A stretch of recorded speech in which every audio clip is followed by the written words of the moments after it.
Les nyonso partout dans le monde, botena ba internaute, ba congolais de père et de mère, surtout bino o wapi bozwa bokano ya kolanda biso na ba chaîne de référence na bino, ba chaîne par laquelle bozalaka toujours informé, to bozalaka toujours na souci ya koluka koyeba état de santé ya mboka na bino, nini ezoleka na Congo, bozalaka toujours na souci ya koyeba pe état de santé ya mokonzi ya mboka. École Congo Félix Antoine Tshisekedi. Pourquoi pas Koluka Koyeba P, vu les enjeux de l'air, quelles les dispositions Oyo, gouvernement congolais a dit par rapport à la menace au Nyoso et à Koleka. Alors, biso baleki na bino, bana na bino, to soit pe mokano ya koya ko memela bino basango ya mboka École Congo, pona kotalisa bino état de santé ya mboka na bino. On a côté les Sabino Magnon sur Mazali Koleka na École Congo. Donc nous sommes très heureux de vous revoir encore la chaîne de référence Nabino. Au Bazako hésiter, je vous exhorte vraiment à s'abonner massivement parce que beaucoup zala informer l'intégralité à Magnon sur Mazali Koleka na Mboka École Congo. Donc to pesi mbote na ba Congolais nyo so bisika bozwami partout dans le monde. To pesi mbote na ba diaspora, to pesi mbote na ba nyonso ba Congolais bisika nyo so bozwa. Awa tozawa to betali solo toujours kaka na sortie médiatique ya Paul Kagame. Toujours kaka na point de presse ya Paul Kagame. To ko betali solo ya masolo mukonza mboka solo lipe na gouvernement serbe. Et to ko betali solo ya masolo ya États-Unis d'Amérique. Toko peta lisolo pe makambu ya situation sécuritaire na est de la République. J'espère que vous êtes informés. Lobe zalaki opesi mbwa boyi. Toko peta lisolo bo aimer bo partager. Bo tsaba j'aime belé penza pour que esunga émission na biso vis-à-vis ya bitumbo tozanango sur l'armée numérique na ba bandoki oyo bazobundisa République démocratique du Congo. Nayambo, Mama Bitou Keïta akutanaki na la patrona de la diplomatie congolaise, Mama Thérèse Kaikwamba Wane. Mama Thérèse a échangé na Mama Bitou Keïta. Na solo la kinini. Alobi boye. La ministre d'État, Mama Thérèse Kaikwamba Wane a reçu en audience Son Excellence Madame Bitou Keïta, représentante spéciale du secrétaire général de l'ONU des Nations Unies en République démocratique du Congo pour une visite d'adieu marquant la fin de sa mission en République démocratique du Congo. Elle était accompagnée de ses conjoints, Monsieur Bruno le Marquis et Madame Viviane Van de Père. Ils ont également discuté de la continuité de l'engagement des Nations Unies aux côtés de la République démocratique du Congo, du maintien de l'appui de la MONUSCO. Cet accompagnement essentiel se poursuivra dans les domaines prioritaires de la consolidation de la paix, de la protection des civils et de la mise en œuvre des réformes indispensables à la stabilité et au développement durable du pays. L'ambassadrice Bitou Keïta s'exprime. L'ambassadrice Bitou Keïta a exprimé l'attente des Nations Unies envers la République démocratique du Congo, qui à partir de janvier signera au sein du Conseil de sécurité, cette position est jugée cruciale pour mieux accompagner la MONUSCO et assurer un partenariat harmonieux entre États membres, le pays hôte de la population. Wana ezalaki Bitou Keïta. Oyebi Bitou Keïta, makambo ekomelaki ye. Bitou Keïta falaki normalement kotati na 2006. Nalobaki na bino makambo ya Rwanda na RDC tellement que la situation est extrêmement tendue. Bitou Keïta akwei na kati ya ndobo ya bamagui alongoli ye. Boyebi ke le Rwanda zalaki ko équiper 3e position na bato bandeki ko assurer métier ya paix na monde.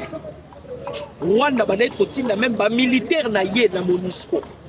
président Tshisekedi asalaki diplomatie tokotaki babisika nyonso objectif ezalaki il faut Rwanda wana balongola ye na makambo ya métier de la paix parce que les Rwandais ne respectent pas ce qu'on appelle la paix baki balongola ye na babiloko wana donc konzamboka bandeki kokota bikota kota ndenge katoloba nalandi mutu moko ya Kabila bandeko ba congolais mutu moko ya Kabila un maudit parce que quand tu soutiens Kabila soit tu es un fou ou une folle, ou soit vous êtes un maudit ou une maudite. Parce que Moutou normal allait soutenir Kabila, ça c'est être malade. Moutou Wana Lobby, Kabila sali 18 ans au pouvoir, a sali ceux qui 15 voyages, ceux qui 12 voyages. Si c'est que des communes à 1791, oh Yalou, bande koba congolais. Ceux qui va voyager, tu sais que des salas quitté. Ceux qui va voyager au yoté. Pensez-vous que Tshisekedi a renversé Kagame? Mais Seigneur, Kagame a le rôle en Zambie. Kagame, il était comme un dieu en Afrique. Et laisser le président Botolier identité à la Kinzambé, c'est le président Tshisekedi. C'est grâce au voyage. Kabila a voyagé au Kénégo-Lobanini. Il ne sait ni lire ni écrire. On a voyagé au Kénégo. On a pas kabiliste. Il voulait faire la comparaison, c'est qu'on ne peut pas comparer. Hein? Comparaison, ça a quelque chose qu'on ne peut pas. Nous sommes là, ça va vertige. Bande Koba Congolais, il y a un expert, Bousney, d'Afrique de l'Est. A sali analyse sur les propos tenus de Paul Kagame. Bande Koba Congolais. Vous savez les discours où Kagame a eu un point de presse. Et ça discours, il y a discours il y a provocation. Ce qui kaka gouvernement congolais a quoi qui n'a pas pesala qui nobo. Ce qui te quoi qui kana mutambo bah. Je vais vous expliquer. Paul Kagame a créé d'abord un scénario. Abimisa qui document officiel. Que à sa maladie et son médecin vu son état de santé a dit que Kagame a voulu se déplacer parce que très bientôt là on doit procéder à une intervention chirurgicale pour la raison la timère n'a pas répété quand on s'allie le quoi la pété la pinoli solo Joseph Kabila autozonga na makambo Kagame mais toi bi sabino comment Joseph Kabila tika te ba bi senenge to côté abatuno ba moni biso. On peut aussi aussi la ligne au PK à makambo sili tika pouvoir tozo contrôleur partout tu si tu continues de s'entêter le pire va arriver. C'est comme ça que Joseph Kabila mona que je suis encore jeune natika la pouvoir Kabila tika pouvoir bon le même effet zonye pas Kagame Kagame alobaki à reconnaître puis son état de santé. Ah, on a besoin d'informer. Kagame a besoin de vivre les sous le palais présidentiel. Kagame, il ne se fait pas voir la Kigali. Depuis qu'il a exterminé tous ses compagnons, au bassin FPR, a commis Bangonyoso. A besoin de la société. Kagame a commis qu'on va dans la zone souterraine, à Tinel, les zones souterraines. Sika. Alors, Tangu, les Américains, qui en colère, de la même manière,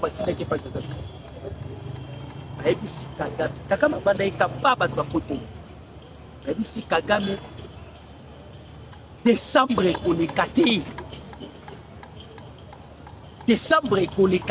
tu dois aller aux États-Unis. Finaliser les accords. Tu dois aller aux États-Unis pour finaliser les accords. Ceux qui ont sali blague, le pire est là. C'est alors Momoni, à la fin des comptes, Kagame a accepté qu'il a les États-Unis. Maintenant, Kagame a tali à l'autre. Tu sais qu'il y a piégé à Rangaï. Pour la salle, la bêtise, on a sali les loups. Peut-être que tu vas te barato. On l'avait piégé. Ba piégé Kaye et pas président Félix. Parce que y a lobby tu sais qu'il y a piégé Kanga. Alors baka na ngai soki lisasi moko ekomi na ekoyi kaka na Goma. Riposte et kozala direct malamo.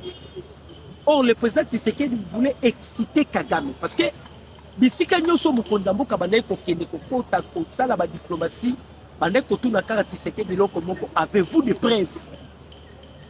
Avez-vous des preuves? Alors Tshisekedi ne pouvait rien faire. Et Sengela qui a poussé Kagame na touche. Kagame Simba touche pour tout silisa maman Masolo. Et à la fin de compte, Kagame pas écouté ma touche. Ndé a qui kosala assaut na Bukavu na Goma. On appelle ça violation de la charte des Nations Unies. Alors, à son tour, Kagame maintenant, il y a eu ça la point de presse. Le discours qui a lobby en clair. Quand Kagame a lobby comme on a Bukavu dans ma boque, il faut pas résoudre mes problèmes là avant la libération de Goma et de Bukavu. Kagame voulait pousser le gouvernement congolais. Voulait nous pousser de commettre même bavir au Yakomekaki. Pour te quoi la mbeba et permettre Yé Kagame. Et permettre Yé Kagame à soit Libye Malamoko pour ne pas participer à la cérémonie au Ekosala cérémonie au Ekosala na nini na New York, précisément na Maison Blanche. Pardon, na Washington, na Maison Blanche. Donc Kagame cherchait à tout prix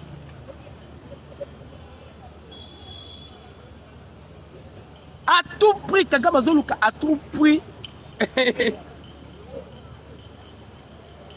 à tout prix abebisa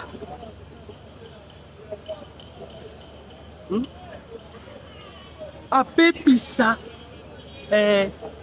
eloko parce que non aluki babisika nyonso ko ikosala pour que eloko ezala te pour moment on est combattu parce que bato mokili balobaka mikolo eleki lukutala mayele.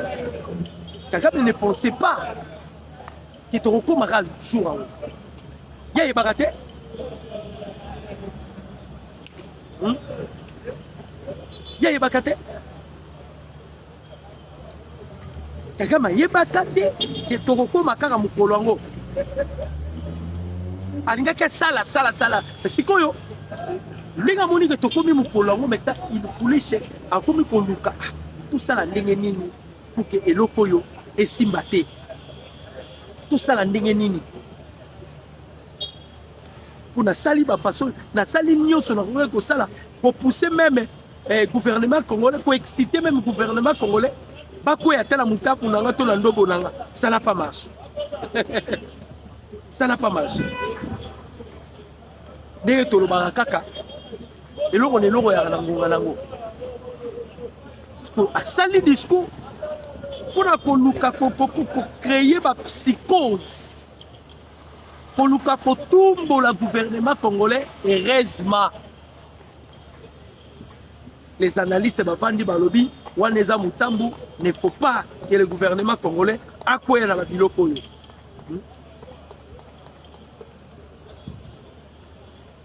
Accueille la biloko yote. Donc, nous comment bakosala? Comment bakosala? Ayebiti makambo ya luki. Amata kita azosuama. Makambo ya luki ayebiti azosuama. Meka ane koluka kobusi yango. Bande ko ba Congolais. Ah, déjà, le chef de l'État a changé le système de G. Batoubasso pour informer Piso. Avant même que le chef de l'État a quitté la Serbie, le chef de l'État a passé déjà la Russie à quitter la Serbie. Mais Boye Bakapé, Serbie est égale à Russie. Serbie est égale à Russie. Ndenge mokonzi mboka ke na Serbie wana na lobi bien na ba information ya kati ba chef avait alekaki Russie azongi Serbie. Mayenini basololi na Poutine et bikara mokonzi mboka yemo. Oyo kaka ba secret d'état parce qu'il n'y a pas même des photos. Mais na Serbie, le chef a échangé avec le gouvernement serbe. Parmi biloko oyo basololi, balobi, parmi le multiple échange du président de la République démocratique du Congo au sommet avec les autorités serbes, balobi, les liens d'amitié profonds fondés sur le respect mutuel entre la République démocratique du Congo et la Serbie ont été au cœur de la discussion que le président Félix Antoine Tshisekedi Tshilombo a eu avec Madame Ananabik, présidente de l'Assemblée nationale de la Serbie. Madame Ananabik a remercié le président de la République démocratique du Congo, Félix Antoine Tshisekedi Tshilombo, pour le soutien apporté par la République démocratique du Congo à l'intégrité territoriale de la République de Serbie, ainsi que pour son appui au sein de l'organisation internationale concernant la question du Kosovo. Elle a également souhaité une opération parlementaire plus accrue entre les deux pays. Auparavant, le président de la République s'est entretenu avec M. Douro Maku, premier ministre serbe. Donc, le chef a échangé. Mukonzambo Kabadeka ko échanger. Azolu kaka ko échanger. Tosololi.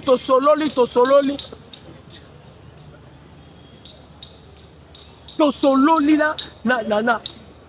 To multiplier ba échange na ba secteur nyos.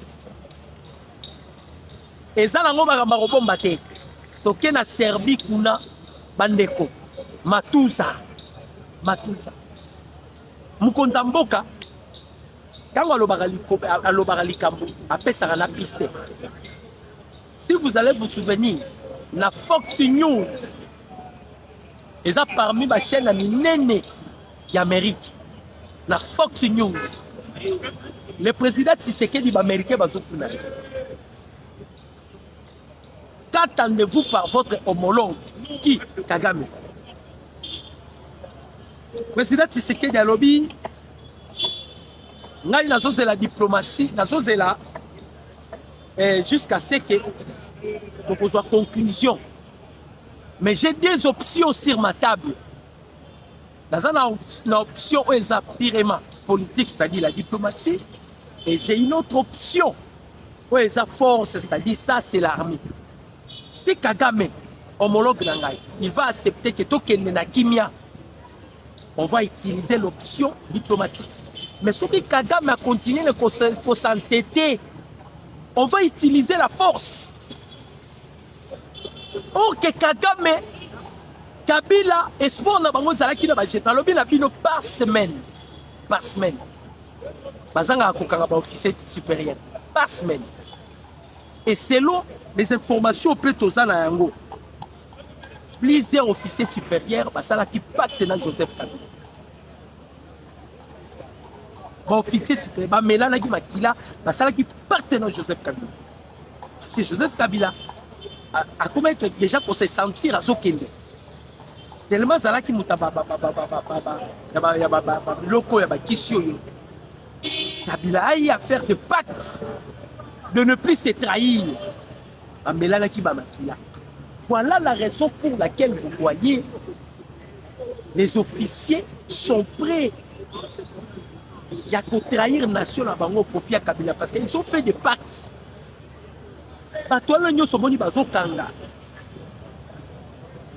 Ils avaient fait des pactes de ne plus trahir Kabila. Yango nous à chaque jour. chaque jour baotya bango kaka maboko et grâce wana ya nani ya bato ya minene toza na bango batango fort oyo balobaki ke il ne peut jamais trahir mokonzi ya mboka tango fort et l'ennemi de Kabila actuellement soki eza na officier oyo Kabila lukaka na mai na miso aboba c'est tango fort parce que tango fort apesa plan nyonso ya Kabila et pas président Tshisekedi. Et il était aussi un officier par laquelle nani bandai kobanga Kabila nde kobanga tango fort bato bandimi sikoyo batambola na mokonzi ya mboka et tango fort ayebi ba officier oyo nyonso tango fort ayebi bango nyonso c'est lui l'inspecteur non azolandela bango moko nalobi na bino par semaine bazanga kokanga ba officier par semaine. Kabila asantaki déjà que nazokende mefo na zonga alors que loko ko permettre nga na zonga asali nomination ya 500 officiers supérieurs bande armée nino ko komona za 500 officiers supérieurs ba généraux ne parlent pas ba lieutenant ne parlent pas ba toana nyoso ba rwandais na ba rwandais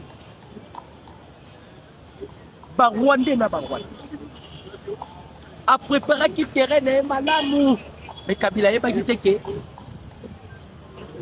muta décider pour la vie à bato zanza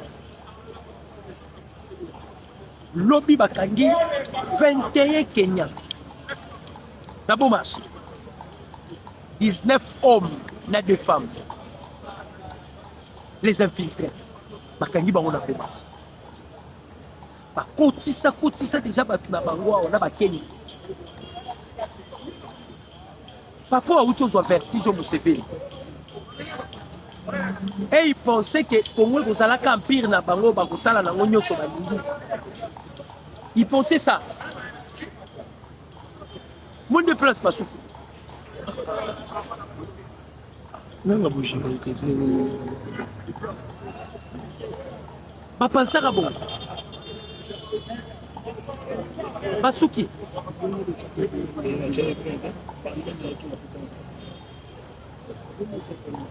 Bandeko, tous ont partagé un avis, c'est qu'ils ont dit renseignement. Les officiers, vous n'avez pas l'idée et vous ne pouvez pas faire un coup d'état et pas Tshisekedi. Tshisekedi est mieux informé d'un niveau vous ne pouvez pas imaginer. Nalobi na bino Tshisekedi est mieux informé. D'un niveau vous ne pouvez pas imaginer. Yango bomoni to kanga ba officier le roi. Ah ba officier congolais. Ils ont fait des pactes avec Joseph Kabila Bamakila pour ne pas trahir Kabila. Maintenant tellement qu'on a dépassé niveau ça supérieur. Hein? Ndeko. La banda koloba o makamba Congo za terrain glissant. Ah neto za to c'est la skoba ba Paul Kagame. Non, to c'est la bambongo na ba Fayulu so ba koloba sous mot dialogue. Le mot dialogue na Congo eza esufite. Nzamba malamu. Nzamba bimisi nyonso oyo batama na fuku abimisa ngo na poisse. Ambongo travailler pour Kagame. Toloba na bino awa. Toloba ndeko ndimate. Toloba ndeko ndimate. Lelo ebimi na poisse te. Lelo bimi na poisse te. Lelo bimi na poisse te. To bana ko lobango a.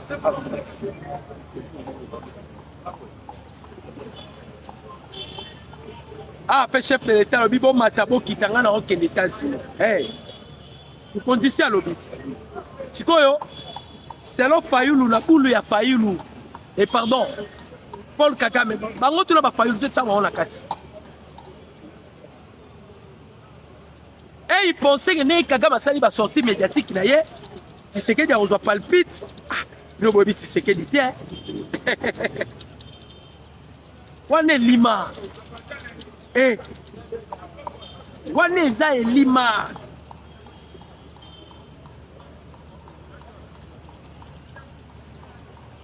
To bloqué donc pression leki Kagame Sandi. Parce que confiance sur Bazalaki na est. na terrain na minute teresa ya kotengama oyo ezalaki force na bango eza lisu bongo te lobi ezalaki opesi mbwambwa boyi na mwenga na baaxe ebele bolanda babiloko bomoni baosala te o soki nini armée numérique ya Rwanda baoluka kodésorienter opinion Rwanda azoutilize baarmée numérique na ye na Ruchuru axe ya Ruchuru chef d'opération moko ya ba R2 babomie na bawazaleli. De l'autre côté, la localité de Kasika, à Mwenga, route de Chabunda, précise par l'armée rwandaise. R2 M23 le 26 novembre a été récupéré par les jeunes résistants après avoir bâti cette armée monoethnique toute. Plusieurs militaires tutsi rwandais ont été appréhendés.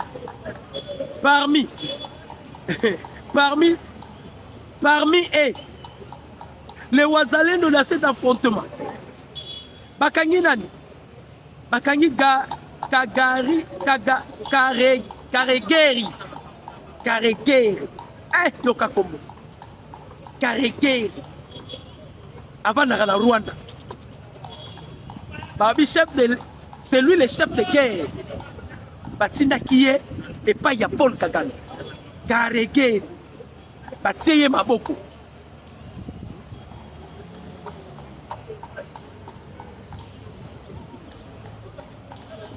Babit bafuta kabili so li soutenir batie maboko. Bafuta kabili so soutenir to koma robika na pillage. Yango bomoni to olinga robima na Congo te. Ceux qui te pillé, vous allez remarquer bandeko ba Congolais. Bandeko ya Est wana. Banande bamushi batuana nyonso balingi mukonza boka lisusu. Vous savez pourquoi? Batuana sont des traîtres. Est et komaki milliers commercial na bango. Ndeko moko informé nga lobby na poko. Tous les hommes d'affaires ya Bukavu, ba homme d'affaires ya Bukavu, mbongo nyonso bazana ngo, mbongo ya Kagame, mbongo ya Kabila, mbongo ya Olive na Jeannette. Tous les hommes d'affaires ya Bukavu, Kagame a pesa bidon, il les a achetés na mbongo. Batouana nyonso qui sont contre les présidents Tshisekedi. Pourquoi? Parce que guerre est aussi là. Or, ceux qui guerre ici, les amants qui ont gagné pour la banque, et ils vivent avec la guerre.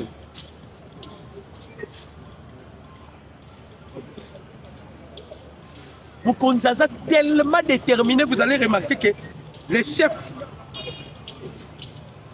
Asokende na Kagame na Bamindele Tinasuka, tout ce que vous m'avez demandé de faire, je le fais. Mais tant qu'on faille, malgré tout ce qui est aux États-Unis, malgré tout ce que les chefs de l'État achètent aussi des armes, des actes tactiques oyo, nani Poutine a fait ça caille. Bunda sur le plan diplomatique, mais prépare aussi na niveau ya armée là. Ozo koto ozo bongisa, koto ozo salabo. Koto ozo bongisa, koto ozo salabo. Donc à la zone bisabino bandeko ba congolais. Ennemi en difficulté na Est. À quoi s'en sortir ndengeni. Difficulté. Communauté sortie médiatique quand il y a Paul Kagame. Faut de poste à Kagame. Bananga bouche mais qui va parler? Autorité de référence dans Bangwalo. Oh yo yo yo, papa ya ndokyo yo. Wa suba la bilambo na ambongo. Nye. Chole nye. Bana misala Rwanda. Et bato wana po mona kolanda dans les foboy ba kokoloko ya bakoko na bango bazali ba Rwandais po elongi ashole na mbongo wana non wana elongi ba Congolais te elongi ba Congolais te bango nyonso Kagame alobi silence radio. Qui va parler? Kagame a parlé. Qui va parler encore?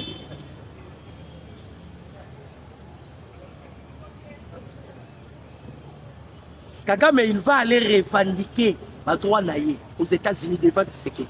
Parce que le président Tshisekedi, déjà, un jour, tu recoutes en dessous, Kagame tête à tête. Ça, c'est ce qui va se passer aux États-Unis.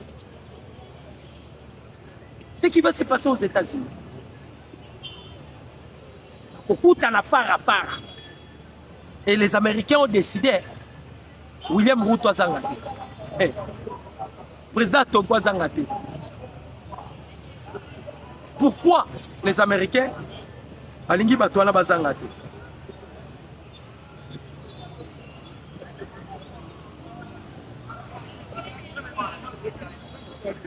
Hein?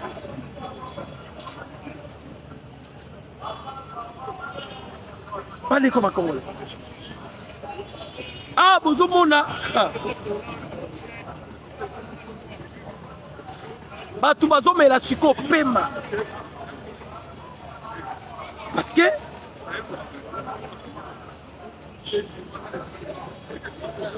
tout ce qu'on va comprendre que mais c'est fini non? Ndeko Congolais. Blaguez, vous blaguez. Oh, tu continues la phase finale.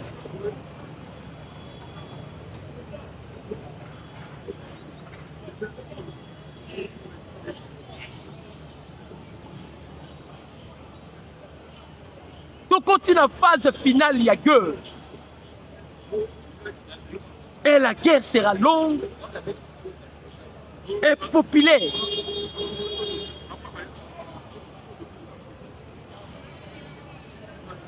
Guerre.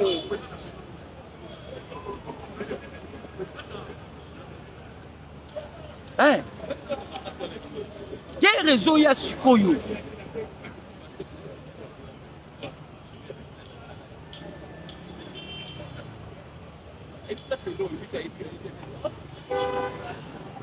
Ennemi a commis indépendant.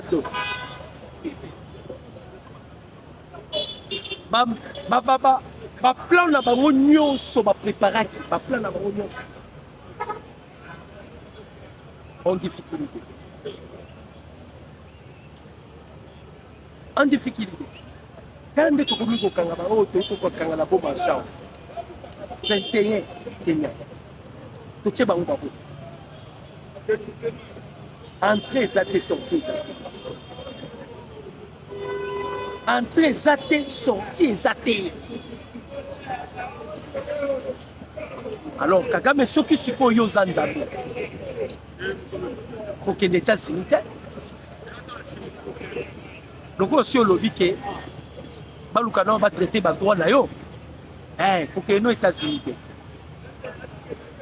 Biso to Kende. Yo yete nengeka ezala na match équipe ezangi koya bapesa en forfait non ah on ndeko no makosi alobaki gouvernement congolais a respecté ba normes nyonso to sengi mais les M23 refusent M23 nda bandeko refusé te Kagame yeko bima la responsabilité non eza M23 te ezanga Kagame ngai nde na lobi bino ko de dommage ngai bopesanga récompense à Moussalo na sayeli bino na bomi ba Congolais na violé ba femme congolaise na tiki bana ba orphelin de père et de mère ba orpheline de père et de mère na sayeli bino Moussala na pillé na bomweli bino Musée Laurent Désiré Kabila na longweli bino Mobutu na bomi batu na Goma na Bukavu na tieli bino James Kabarebe poison faut bo récompenser na ofitanga c'est ça ce que Paul Kagame voulait dire. Yango na Kagame ndongo na musalo nyonso na sali bino na bomeli bino bat na RDC na salibo faut bon récompenser récompense au Kagame azosenga yango wana yango toyebisi Kagame mais t'en faites pas tozokende na yo na États-Unis okende ko revendiquer na bato oyo bapesa yo mosala biso totia o sentinelle na biso te Kagame biso totia o te veiller na est na biso tu vas aller demander ta récompense à la communauté internationale ou bien aller chercher Macron. Lui qui t'avait promis que bako abandonné yote bakotika yote. To banayi koloba yango derrière Kagame il y a des mains noires. Kagame kena armée amoni ba okanga ba officier. Et comme ça rabisoto. Bisoto okanga ba officier mais ba M23 ba c'est un point de presse. Comment bazokanga ba généraux et ba généraux ba incapables d'agir. Ça, c'est Dieu qui fait ça. Dieu les a tous aveuglés. Et la guerre, nous allons vaincre cette guerre. C'est une guerre par procuration. Biso, président Tshisekedi Alobaki, moi je ne suis pas un seigneur de la guerre. Voilà pourquoi il a utilisé tous ses moyens. Donc il est en voie pacifique. Voie il y a dialogue. Voie il négociation avec les Rwandais, pas avec les M23. Ah, tolo baboba doa banini nyo. Chia quoi Kagame quoi ici nyo. Kagame komi ko zela. Ba récompense na yeninga boma batu na Congo, a boma ba officier na biso ba général Mayele, ba ngonde ba boma.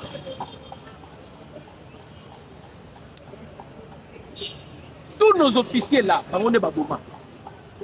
Alors Kagame, il attend maintenant une récompense.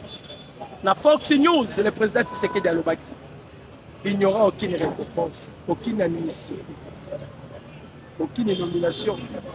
La période de Sobasima qui m'a pour sa propre nation. Le chef l'avait déjà dit. Donc vous allez comprendre que Batouana,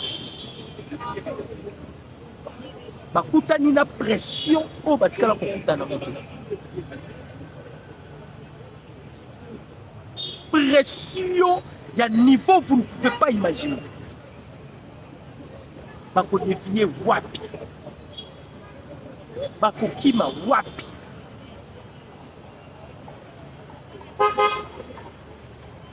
Hein? Bako kima wapi. Donc par là, bande ko ba congolais. Et loko to banda ko zela.